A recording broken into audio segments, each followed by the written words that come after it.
Bonjour à tous. Aujourd'hui, nous allons plonger dans l'un des concepts les plus mystérieux et fascinants de notre existence, le temps.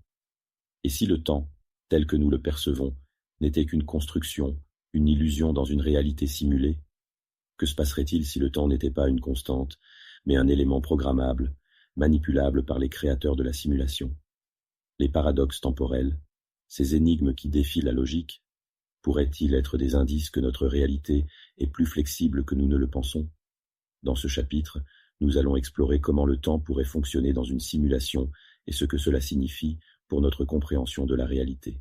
Le temps est souvent perçu comme une constante universelle, une rivière qui coule inexorablement du passé vers le futur. Mais dans une simulation, le temps pourrait être bien plus malléable. Imaginez que le temps ne soit pas une dimension fixe, mais plutôt une variable contrôlable, un paramètre dans un programme informatique. Si notre réalité est simulée, il serait possible de ralentir, accélérer ou même inverser le cours du temps, comme on le ferait avec une vidéo. Cela soulève une question fascinante. Et si les anomalies temporelles que nous observons parfois étaient en réalité des glitches ou des manipulations intentionnelles dans la simulation? Le temps que nous vivons pourrait être une illusion, une façade créée pour donner de la cohérence à notre expérience de la réalité. Les paradoxes temporels, comme celui du voyageur temporel qui retourne dans le passé et altère l'histoire, sont souvent utilisés dans la science-fiction pour explorer les limites de notre compréhension du temps. Mais si notre réalité est une simulation, ces paradoxes pourraient être plus que de simples intrigues de fiction. Ils pourraient être des bugs dans le système, des erreurs de programmation qui révèlent les limites du code sous-jacent de la simulation.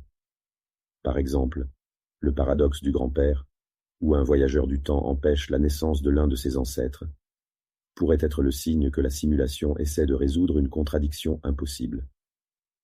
Ces paradoxes pourraient nous montrer que le temps, tel que nous le comprenons, est une construction fragile, susceptible de se briser sous certaines conditions extrêmes. Les découvertes de la physique relativiste, notamment les effets de dilatation du temps prédits par la théorie de la relativité d'Einstein, pourraient également être interprétées comme des indices que notre réalité est programmée. Selon la relativité, le temps peut se dilater ou se contracter en fonction de la vitesse à laquelle un objet se déplace ou de la force gravitationnelle à laquelle il est soumis. Mais dans une simulation, ces effets pourraient être des mécanismes intégrés pour simuler une réalité complexe, tout en économisant des ressources de calcul.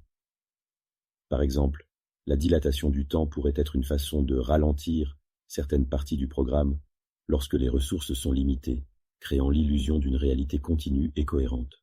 Si le temps est programmable, cela ouvre la porte à la possibilité du voyage dans le temps, non pas comme un phénomène physique, mais comme une fonctionnalité cachée de la simulation.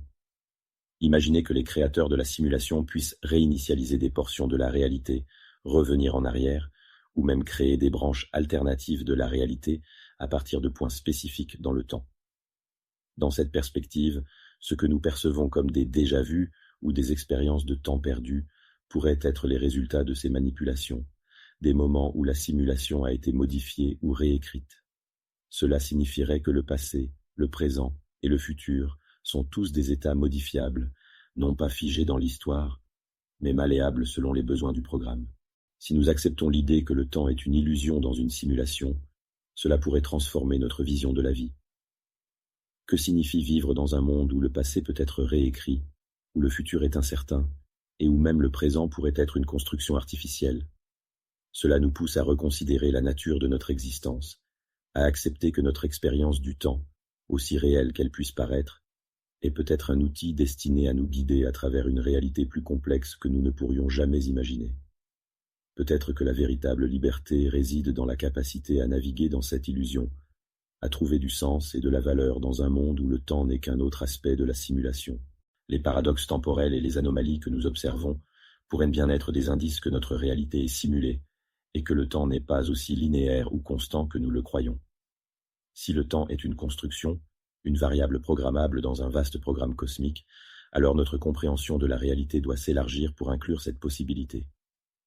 Si ce sujet vous intrigue, faites-le moi savoir, et je serai ravi de créer des vidéos plus détaillées pour explorer ces idées en profondeur. Merci de m'avoir suivi dans cette réflexion sur les paradoxes temporels dans une réalité simulée, et restons connectés pour continuer à découvrir les mystères de notre existence.